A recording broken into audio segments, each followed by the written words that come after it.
नमस्कार, बुलेटिन में आपका स्वागत है। मैं हूं आपके साथ आशा सरमाल। चलिए शुरुआत करते हैं जम्मू कश्मीर से जुड़ी खबरों की, लेकिन शुरुआत करेंगे इस वक्त की बड़ी खबर से ही। आपको बताते चले कि पुलिस द्वारा लगातार बड़ी खेप जो है वो बरामद तो करने की कोशिश की जा रही है, लेकिन ड्रग रैकेट का भी भांडाफोड़ यहां पुलिस करती हुई नजर आ रही है। बड़ी खबर सांबा से निकलकर सामने आई है, जहां पर सांबा में पुलिस द्वारा ध्वस्त किए गए ड्रग रैकेट मामले का बड़ा खुलासा सामने आया है।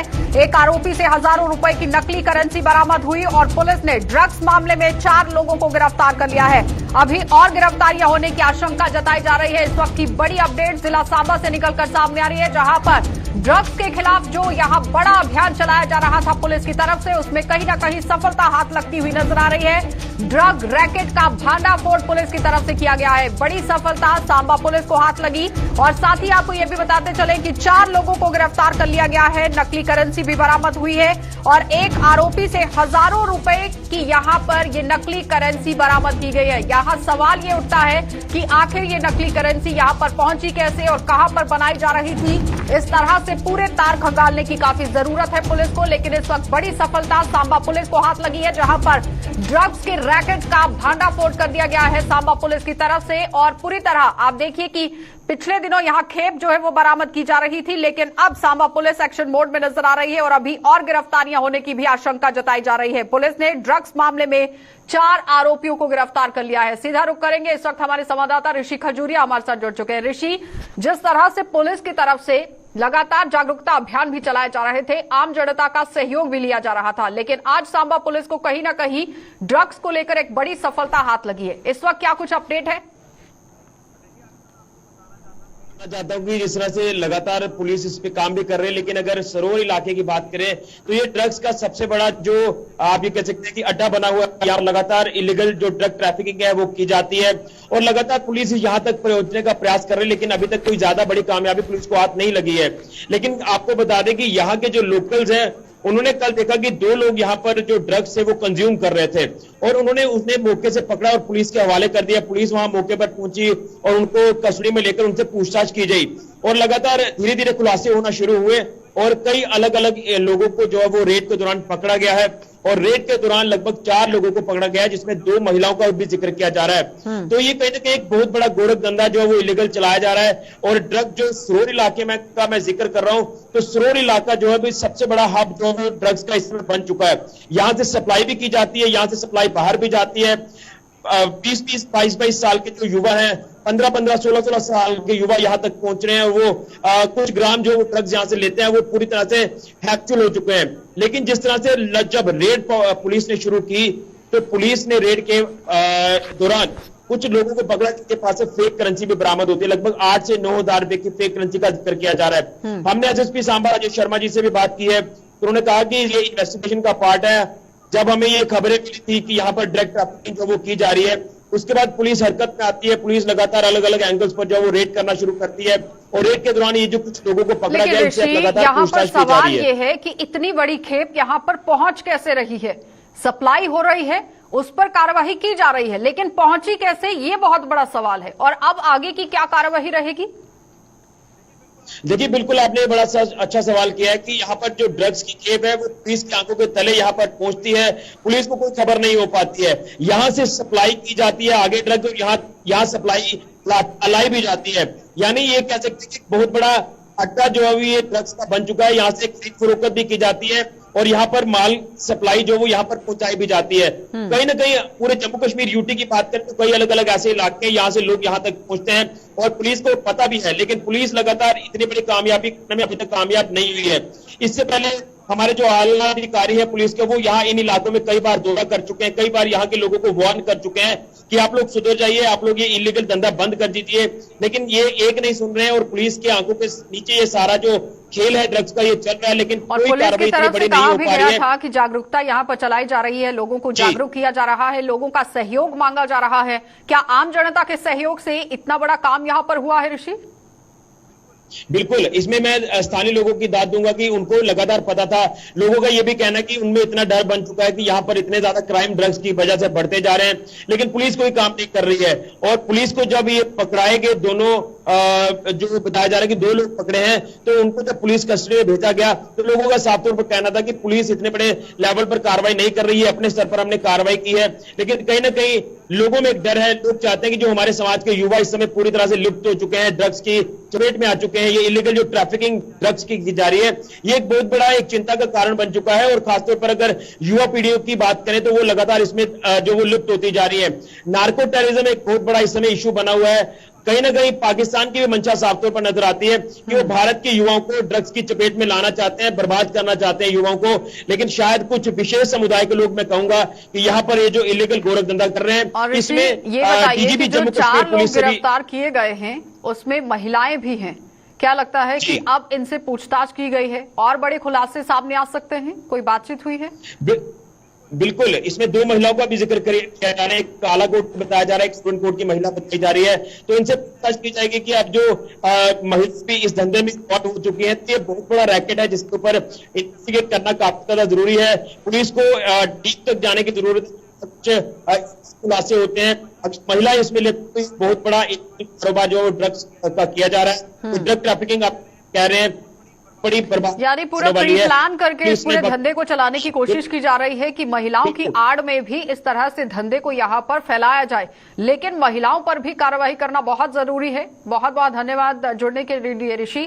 तो फिलहाल आपने देखा कि ऋषि खजूरिया हमारे साथ जुड़े हुए थे, जो हमें पूरी जानकारी दे रहे हैं कि किस तरह से यहाँ ड्रग्स के रैकेट को पकड़ा गया है, जिसमें 2 महिलाएं भी शामिल हैं। लेकिन सवाल यहाँ पर यह है कि आखिर ये इतनी बड़ी खेप यहाँ जिला सांबा के अंदर पहुंच कैसे रही है। और जम्मू कश्मीर पुलिस को तो सफलता हाथ लगी है, लेकिन और ज्यादा इस पर काम करने की जरूरत है। आगे बढ़ जाएंगे, जिला कठुआ आपको लिए चलते हैं, क्योंकि कठुआ में भी आज आपको दिखाना बहुत जरूरी है कि किस तरह से एसडीएम कार्यालय का घेराव किया गया है।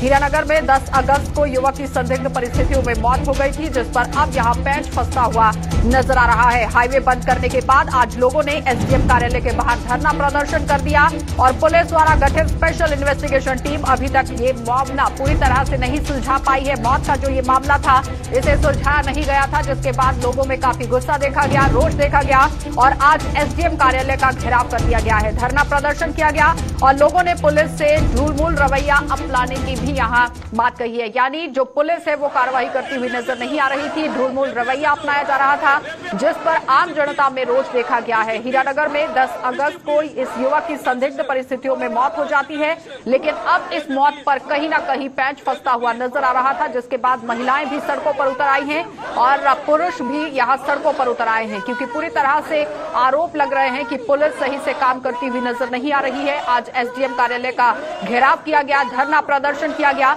और मांग की गई कि जल्द से जल्द यहां पर कार्रवाई होनी चाहिए, क्योंकि ढूलमूल रवैया अपनाने का आरोप सीधे तौर पर पुलिस पर लगता हुआ नजर आ रहा है। साफ तस्वीरों में आप देख सकते हैं किस तरह से भारी तादाद में लोग अपने घरों से बाहर हैं और धरना प्रदर्शन करते हुए नजर आ रहे हैं। तो महज 10 अगस्त का ये पूरा मामला है, जहां पर इस युवक की मौत हो जाती है और अब कहीं ना कहीं इस पर पूरी तरह से कहानी में ट्विस्ट मिलता हुआ नजर आ रहा है, पेंच फंसता हुआ नजर आ रहा है, जिस पर आरोप लगाए गए हैं पुलिस पर कि ढूलमूल रवैया अपना रही है पुलिस और कार्रवाई नहीं कर रही है। आज एसडीएम कार्यालय का घेराव कर दिया गया। सरबजीत के पास चलेंगे, क्योंकि सरबजीत लगातार ग्राउंड जीरो से अपडेट कर रहे हैं। सरबजीत, जिस तरह से संदिग्ध परिस्थितियों में 10 अगस्त का ये मामला है, लेकिन अभी तक पुलिस की तरफ से सुलझाया नहीं गया, क्या कुछ कहेंगे? जी बिल्कुल, ये 10 अगस्त का ये मामला है, जब ये एक संदिग्ध परिस्थितियों में एक युवक का शव जो है रेलवे ट्रैक के पास से मिला था, जिसके बाद पुलिस ने शव को कब्जे में लेते हुए पोस्टमार्टम के लिए सब डिस्ट्रिक्ट हॉस्पिटल जो है हीरानगर पहुंचाया था। लेकिन उसके बाद जो ग्रामीण है और स्थानीय इसके जो जिसका लड़के का शव वहां से बरामद हुआ था, उसके परिजनों ने जम्मू पठानकोट राष्ट्रीय राजमार्ग को बंद कर आरोप लगाया था कि इसकी जो संदिग्ध स्थितियों में इसकी जो मौत हुई है, ये मौत नहीं है, जबकि एक मर्डर है, जिसके लेकर पूरी छानबीन की जाए। तो जब इन्होंने रोड ब्लॉक किया था, नेशनल हाईवे के ऊपर प्रदर्शन किया था, जिसके बाद प्रशासन ने एसआईटी का गठन किया था। जीआरपी के डीएसपी के नेतृत्व में पूरी एसआईटी का गठन किया गया था। 4 लोग इस एसआईटी में थे, लेकिन अभी तक उसकी कोई रिपोर्ट सामने नहीं आई है, जिसको लेकर आज भी परिजनों ने नारेबाजी कर रोष प्रदर्शन किया है। सब डिविजनल मजिस्ट्रेट हीरानगर के कार्यालय के बाहर रोष प्रदर्शन किया और मांग की है कि इस पूरे प्रकरण की सीबीआई जांच करवाई जाए, ताकि दूध का दूध और पानी का पानी सामने आ सके। उनका ये भी आरोप है, जिस तरह से डेड बॉडी जो है ये रेलवे ट्रैक से मिली थी, ना तो उस पर इस तरह के कोई सरबजीत, मेरी आवाज सुन पा रहे हैं आप? तो फिलहाल सरबजीत हमारे साथ जुड़े हुए हैं, लगातार उनसे अपडेट लेना बहुत जरूरी है। संपर्क एक बार फिर से साधने की कोशिश करेंगे। सरबजीत, मेरी आवाज आ रही है? सरबजीत, ये बताइए कि जिस तरह से अब कार्रवाई करने की बात कही गई है लोगों की तरफ से, आखिर क्या लगता है क्यों पुलिस ने इस पर अच्छे से कार्रवाई नहीं की है? इतना ढूलमूल रवैया पुलिस दिखाती हुई नजर आ रही है, क्योंकि सीधे तरीके से लोग आरोप लगा रहे हैं। जी बिल्कुल, ये मामला जो है पूरा रेलवे पुलिस के पास है, जीआरपी के पास है। इस तरह से डीएसपी के नेतृत्व में एक टीम का जो है गठन किया गया था एसआईटी का, जिसमें 4 ऑफिसर्स थे और अभी तक उसकी रिपोर्ट जो है वो सामने नहीं आई है, जिसको लेकर आज भी ये लोग बढ़ गए हैं और इन्होंने रोष प्रदर्शन किया है और सब डिविजनल मजिस्ट्रेट हीरानगर के कार्यालय में पहुंचकर इन्होंने ये कहा है कि इस पूरे प्रकरण की उचित जांच की जाए और इनका अब ये मांग है कि सीबीआई जांच कराई जाए ताकि पूरा दूध का दूध और पानी का पानी सामने आ सके। सरबजीत, ये समझाइए कि जिस तरह से संदिग्ध परिस्थितियों में मौत हो गई थी, अब कहीं ना कहीं पेंच फंसता हुआ नजर आ रहा है। किस तरीके का फेंस की बात कर रहे हैं ये? जी बिल्कुल, जिस तरह से इनका आरोप तब भी यही था और आज भी यही है कि ये जिस तरह से युवक की यहाँ पर शव जो है बरामद हुआ है, कुछ दिनों पहले युवक के साथ मारपीट की गई थी, उसका एक वीडियो वायरल किया गया था। इनका परिजनों का ये भी आरोप है कि जो मर्डरिस्ट हैं, जिन्होंने इसकी हत्या की है, वो गांव के ही कुछ लोग हो सकते हैं। ऐसे में पुलिस अगर उचित जांच करे तो पूरा जो मामला है वो सामने आ सकता है, पूरी गुत्थी जो है वो सुलझ सकती है। लेकिन अभी तक अगर बात करें तो ये मामला पूरा जीआरपी के पास था, क्योंकि रेलवे ट्रैक के पास ये बॉडी मिली थी और जीआरपी जो है पूरे मामले की जांच कर रही थी, लेकिन अभी तक ये क्या कर रही है? स्पेशल इन्वेस्टिगेशन टीम का भी गठन किया गया, उसने क्या काम किया? जी बिल्कुल, जीआरपी के ऑफिसर्स जो है उनका ये कहना है कि इस पूरे मामले की जांच की जा रही है, पोस्टमार्टम रिपोर्ट का भी वेट किया जा रहा है और पूरी प्रकरण की जो है उचित जांच की जाएगी। जो भी इसमें दोषी होंगे उनको बख्शा नहीं जाएगा। लेकिन अभी तक जिस तरह से ये इनका परिजनों का आरोप है कि पूरी तरह से मामले की गुत्थी जो है वो सुलझाई नहीं गई है। जिन लोगों पर शक है उन लोगों को से भी पूछताछ नहीं की गई है, तो ऐसे में ये लोग चाहते हैं कि इस मामले की जांच जो है वो सीबीआई से करवाई जाए। अभी तक पोस्टमार्टम की रिपोर्ट क्यों नहीं आई है? 17 दिन हो चुके हैं इस पूरे मामले को लेकर, रिपोर्ट आनी चाहिए थी, कार्यवाही आगे बढ़नी चाहिए थी।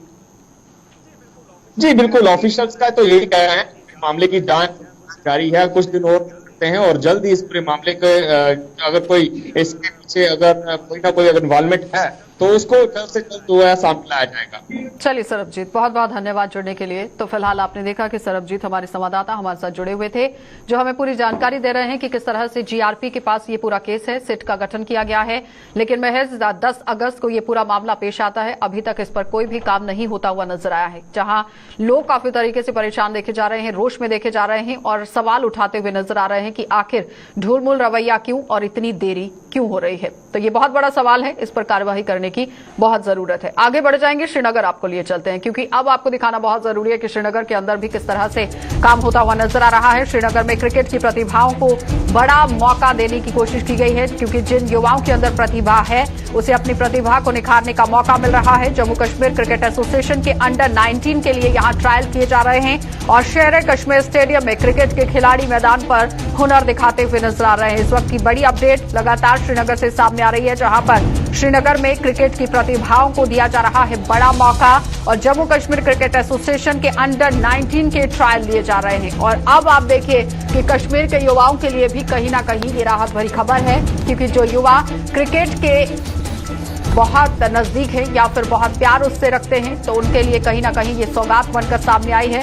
जो चाहते हैं कि वो अंडर 19 में सिलेक्ट हो जाएं और अंडर 19 में खेले, तो उनके लिए कहीं ना कहीं सौगात है। साफ तस्वीरें भी आपको दिखाएंगे, लेकिन फाइल शॉट आपको दिखा रहे हैं कि किस तरह से श्रीनगर के अंदर स्टेडियम में भी बच्चे जो हैं वो अपना खेल यहां प्रदर्शित करते हुए नजर आ रहे हैं। जम्मू कश्मीर क्रिकेट एसोसिएशन के अंडर 19 के लिए ट्रायल हो रहे हैं और अगर यहां पर कश्मीर का युवा भी सिलेक्ट होता है तो काफी तरीके से वो जम्मू कश्मीर का नाम रोशन कर सकता है। शेर कश्मीर स्टेडियम में क्रिकेट के खिलाड़ी मैदान पर हुनर दिखाते हुए भी नजर आ रहे हैं। हमारे सहयोगी सैयद तजम्मुल हमारे साथ जुड़ चुके हैं। तजम्मुल, जिस तरह से कश्मीर के अंदर भी अब आप देखिए प्रतिभाओं की कमी तो नहीं है, लेकिन एक मौका जरूर यहां पर दिया जा रहा है जो एक सौगात से कम नहीं है। देखें, जम्मू कश्मीर में जब आप क्रिकेट की बात करते हैं तो इसकी तारीख बहुत रिच है और कयूम मकबूल से लेकर अभी तक बहुत सारे अश्विनी गुप्ता समेत बहुत सारे लड़के हैं जिन्होंने तकरीबन इंडियन प्रीमियर लीग के आज की जो क्रिकेट की लेवल है उस तक पहुंचने की हर मुमकिन कोशिश है ना। मेरे साथ चंद खिलाड़ी है, इनके साथ मैं बात करता हूँ जो कि सिलेक्शन ट्रायल स्टेडियम में चल रहा है। अपने ट्रायल के बारे में बताएं, क्या बल्लेबाज है क्या? बैट्समैन, तो कैसा लगा ट्रायल? बहुत अच्छी ट्रायल।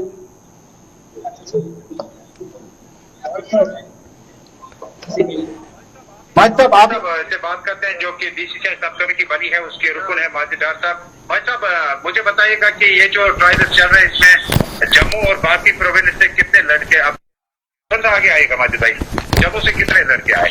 अमूमन ये पिछले कश्मीर के पिछले डिस्ट्रिक्ट से पहले वहाँ से आए हैं, पिछले पहले कैमरा घुमाइए तो जमुल। जी जी जी। अब ये इसी में शॉर्टेस्ट होगा तो अच्छे से लोगों को शॉर्टेस्ट किया जाएगा।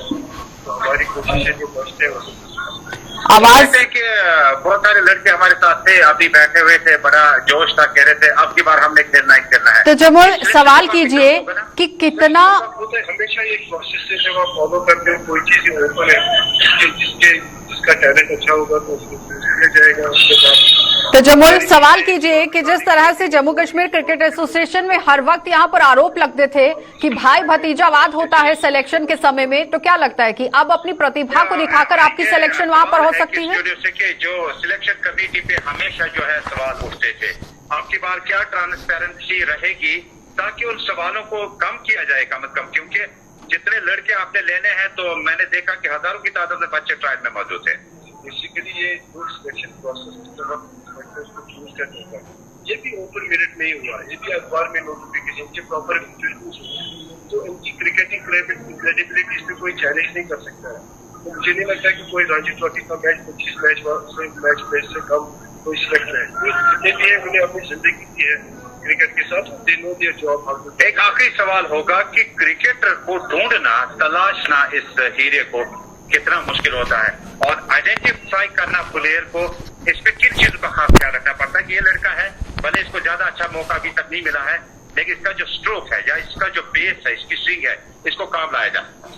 ये क्रिकेट होते हैं जितने भी क्रिकेटर्स किसी क्रिकेट को पता है होती है एक दूसरे के क्रिकेट के बारे में। मतलब कोई भी आप सिलेक्शन करने के लिए कोई भी क्रिकेट होगा ना उसको पता होगी कौन सा क्रिकेट में कितना पोटेंशियल है। क्रिकेटर्स का जो माइंड होता है ना रिगार्डिंग क्रिकेट, ये एक लेवल पे इसमें वो राय नहीं होती। कितनी खुशी की लहर है तो जमुल युवाओं में। क्रिकेट सब खेलना चाहते। तो मुझे बताओ कि माजिद कितना एंथुसियाज्म कितना रहा जिस तरह आपने स्पोर्ट देख सकते हैं, छोटे बच्चे आए हैं ये कितने दूर से आए हैं, तो इंटरेस्ट भी है, इनका शौक है, इनका पैशन है। लेकिन हमारी तरफ से ये कोशिश होनी चाहिए कि हम उनको ग्रुप करें, जो भी टैलेंटेड लड़के हैं उनको ग्रुप करें, जो अच्छे लड़के हैं उनको ग्रुप करें, अकेडमीज प्रोवाइड करें, ग्राउंड प्रोवाइड करें। यहाँ सब जगह जो ये कल्चर है मतलब एग्जैक्टली तो जमुल सवाल ये कीजिए कि जो स्टेडियम के अंदर सुविधाएं होनी चाहिए क्या मुकम्मल तरीके से प्रशासन की तरफ से वो दी जा रही है वहाँ पर? एक गाइड प्रॉपर मिलेगा ना। एक अहम सवाल है कि क्रिकेट को अब अपग्रेड करने के लिए, डेवलप करने के लिए आपकी जिम्मेदारी है, क्योंकि अच्छा आपको याद होगा कि जो बीसीसीआई सब कमेटी बनी है जिसमें ब्रिगेड गुप्ता है, सुनील सेठी है, मिथुन मन्हास है और हमारे कश्मीर से माजिदार हैं, जिनका रणजी ट्रॉफी लेवल का बड़ा जबरदस्त रिकॉर्ड है।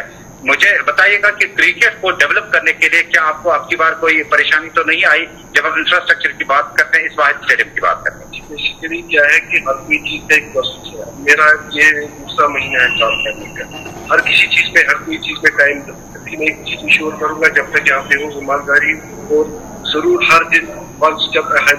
बहुत बहुत शुक्रिया। जिस वक्त हमने इन खिलाड़ियों से बातचीत की आपको साफ तौर पर लगा होगा कि जम्मू कश्मीर क्रिकेट एसोसिएशन का जो ट्रायल फेज है इसमें लगातार है और बच्चे जो है दूर दराज इलाकों से स्टेडियम का रुख कर रहे हैं। और थोड़ा सा तस्वीर में आपको दिखाऊंगा, आप थोड़ा सा खुल जाएगा स्टेडियम में, दिखाऊंगा कि ये वो जगह है अच्छा जहाँ पर इस वक्त ट्रायल्स जो है वो चल रहे हैं और यहाँ पर बॉलर बैट्समैन जो है वो अपने हुनर को दिखाने की कोशिश करेगा। उसके बाद वो स्टेडियम पहुंचेगा जहां मतलब कश्मीर डिवीजन के हर जिले से युवा यूथ जो है वो यहाँ पर पहुंचा हुआ है और काफी तरीके से खुशी युवाओं के चेहरों पर देखने को मिल रही है तो जमुल, क्योंकि हर युवा ये चाहता है कि वो अपनी प्रतिभा को निखारे और प्रतिभा को निखारने का अगर आपको प्लेटफॉर्म मिलता है तो जाहिर तरीके से हर किसी को खुशी जरूर होती है। बहुत बहुत धन्यवाद तो जमुल जुड़ने के लिए। तो फिलहाल आपने देखा कि सईद तजमुल हमारे साथ जुड़े हुए थे जो हमें बता रहे हैं कि किस तरह से क्रिकेट एसोसिएशन की तरफ से यहाँ पर हुनर निखारने का एक मौका दिया जा रहा है युवाओं को। लेकिन लेकिन सबसे बड़ी बात यहां यह है कि जब सिलेक्शन प्रोसेस शुरू होगा वो किस तरह से शुरू होगा, पारदर्शिता किस तरह से रहेगी, ये देखने वाली बात है। आगे बढ़ जाएंगे। जम्मू कश्मीर में चल रहे नशाखोरी के कारोबार पर लगाम कसने के लिए पुलिस ने अपना अभियान तेज कर दिया है और इस कारोबार से जुड़े लोगों को पकड़ने के लिए हर दिन छापेमारी की जा रही है और इसी अभियान को जारी रखते हुए राजौरी पुलिस ने एक सरपंच को गिरफ्तार कर उससे 750 ग्राम चरस बरामद कर ली है। दरअसल केरी सेक्टर के चलास डूंगी इलाके में सरपंच मोहम्मद लियाकत पुत्र मोहम्मद रशीद को शक के आधार पर पुलिस ने एक नाके पर रोका है। जब उसकी तलाशी ली गई तो उसके पास से 750 ग्राम चरस बरामद हुई और उसे गिरफ्तार कर एनडीपीएस एक्ट के तहत मामला दर्ज कर लिया गया। पुलिस सरपंच से पूछताछ कर रही है और इस बात का पता लगाया जा रहा है कि सरपंच से चरस किसने यहां पर खरीदनी थी और किससे वो खरीद कर ला रहा था और सरपंच से पूछताछ के आधार पर इलाके में और गिरफ्तारियां होने की भी संभावना जताई जा रही है। और गौरतलब यह है कि आईबी और एलओसी से सटे इलाकों में पिछले 2 सालों के दौरान नशा तस्करी काफी बढ़ गई है। आतंकवाद पर भारी पड़ रहे सुरक्षा बलों की कार्यवाही से परेशान पाकिस्तान ने अब जम्मू कश्मीर में नशा तस्करी बढ़ा दी है और जम्मू कश्मीर पुलिस इस चेन को तोड़ने का भरपूर प्रयास कर रही है।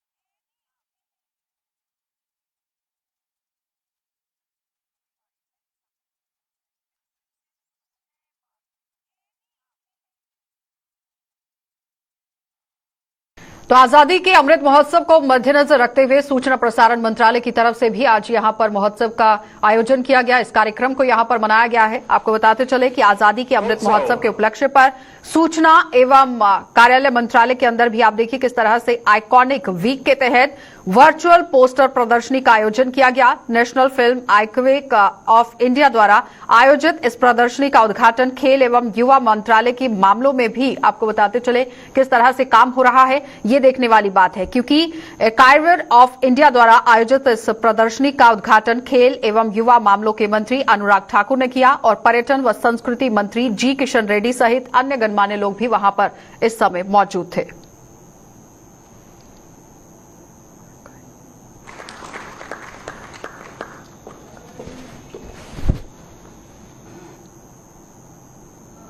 तो किसानों को समय पर सब्जी की पौध उपलब्ध कराने के मकसद से कृषि विभाग द्वारा हर तरह के प्रयास किए जा रहे हैं। इस मकसद को पूरा करने के लिए विभाग द्वारा आधुनिक तकनीक का भी इस्तेमाल किया जा रहा है और कृषि विभाग के जम्मू के ब्लॉक मड़ के गांव चक जागर में पॉलीग्रेन हाउस का निर्माण किया जा रहा है और निर्माण कर स्थानीय सब्जी उत्पादकों को समय पर सब्जियों की पौध उपलब्ध कराई जा रही है। कृषि विभाग के इस कदम से स्थानीय सब्जी उत्पादक बेहद खुश नजर आ रहे हैं और इन लोगों के मुताबिक पहले उन्हें सब्जियों की पौध के लिए बाहर जाना पड़ता था, लेकिन अब उन्हें अपने गांव में ही हर सब्जी की पौध समय पर और वाजिब दामों में मिल रही है।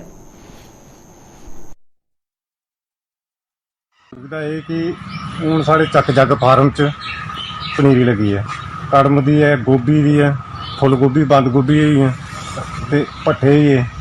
ये एग्रीकल्चर लाई है तो हूँ सानू इतों यानी कि जिहड़ी मर्जी पनीरी असें जरूरत वो ले सकते। पहले असीं बाहरों आनते रह जाए तो अपनी लानी सड़ी जानी, कई बारी बारिश पौनी नहीं होनी है, बड़ी दिक्कत आती। हूँ इन्ना कि सानू घर दा कोल चक जाकर साढ़ा घर इत्थे कन्ने फार्म है, पूरे मड़ ब्लाक दी फायदा ये करना।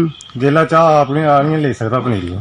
पहला अस अपनी पनीरी लांदे हे, कई बारी दो बारी ऐन पई जानी, कई बारी बरखा बरनी सड़ी जानियां, कई बारी दो बारी लाने पैनियां।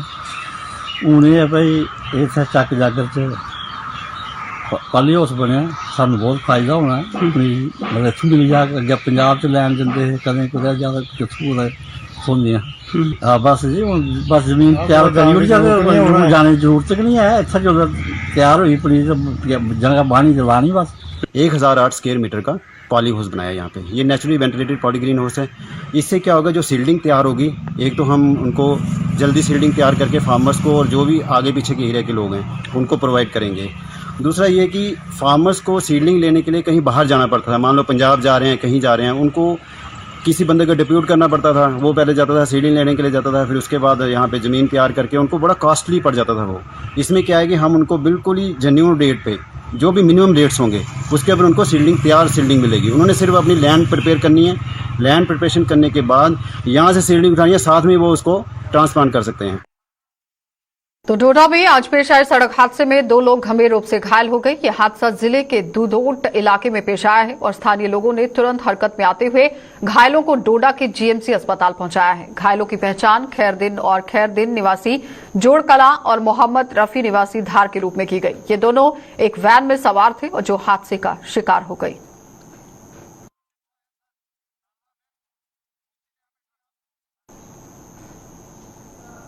चलिए, बुलेटिन में फिलहाल इतना ही। देश और दुनिया की खबरों के लिए आप बने रहिए हमारे साथ।